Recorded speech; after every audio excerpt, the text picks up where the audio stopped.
Well, hello everybody. Here I am with my mother on VE Day.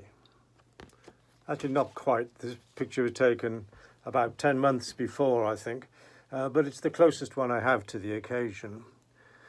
My father, here in this picture,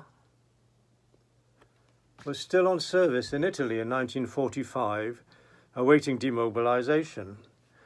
He was not able to return until 1946 to be with us both.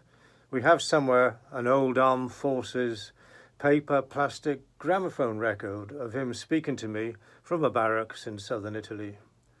My father-in-law at that time had been called back from his barrister practice to the Indian office to help with organising fast-changing post-war affairs there in India.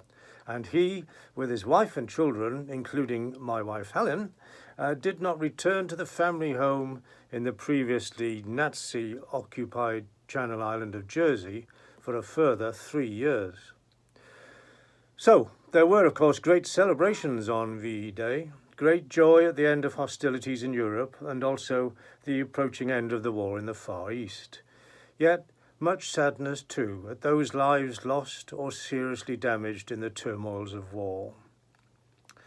Much joy for Christians especially, perhaps of all denominations, at the end of conflict and fighting in sight, and maybe God himself was quietly pleased at the ceasing of these worst of the follies of mankind.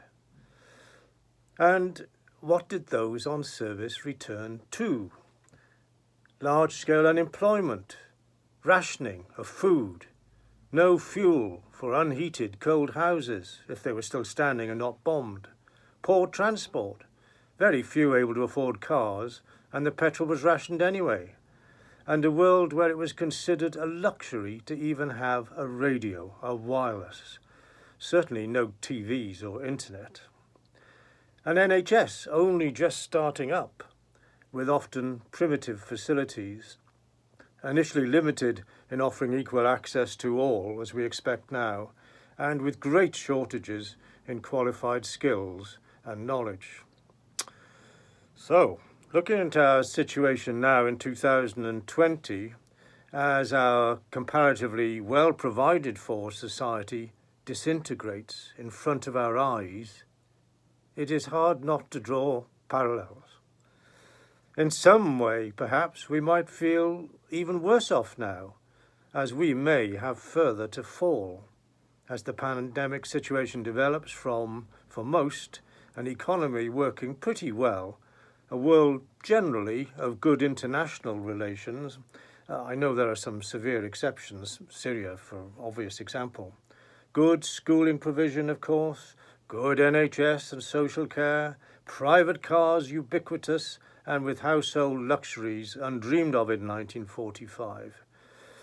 Now, interestingly, the foe this time is not evil personified, with dictators like Hitler and Mussolini, but a neutral thing, a complex of protein molecules which have self-evolved, a virus, which plays havoc with our bodies once it gets in. And also in our complex and interrelated modern way of life, a foe which has caused such devastation in personal and social consequence. But the human spirit is strong, both of mankind and aided for Christians especially by the great workings of the Holy Spirit.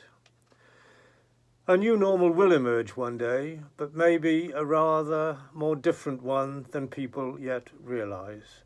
Everything will be affected, from housing availability and its pricing. Occupations and earnings will be different, and these all in a globally changed context where trading ramifications for goods, food and skills are yet to be worked out. Certainly in this, our own parish, we will see effects, and I haven't even mentioned Brexit yet.